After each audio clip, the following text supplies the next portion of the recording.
with Jan-Åke Jonsson, who is Managing Director of Saab. And Jan-Åke, the Geneva Motor Show, a very important time in the motor industry. Normally you'd be here to tell us all about the new cars, and the car behind you, for example, the 93X. But these are dramatic days and a crucial moment for Saab. Oh, absolutely. And Geneva typically is the show where everybody is showing their new cars and their new technology. But I think this year it will be more focused on how the business is and what's happening to the various manufacturers, including Saab. We're of course very proud to actually show the 93X for the first time for journalists as well as the public. So we'll try to focus on that while we deal with the other issues as well. You've gained a huge amount of support around the world over the last week and a half since the announcement was made for Saab's new independent status.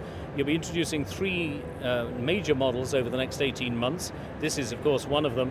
And people are starting to say this new independent Saab, they're starting to think it can work.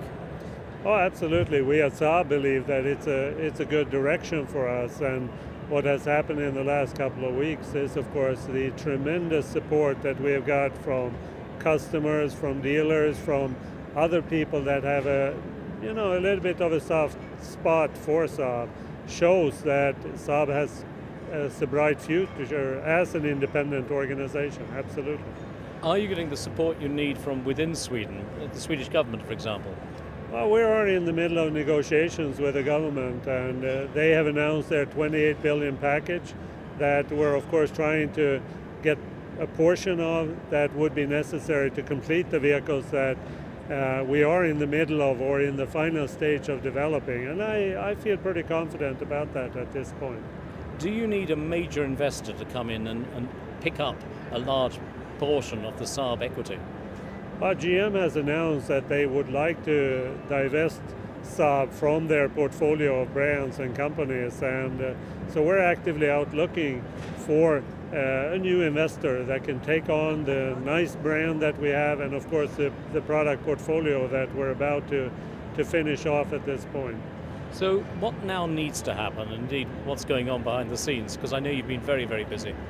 Well, the focus right now is to continue the applications for the European Investment Bank loans together with the government, as well as actively now pursuing candidates that we have already got and that we hope that we're going to get also in the future as it relates to a new ownership structure. And those are the two priorities for the time being. And there's no shortage of interest?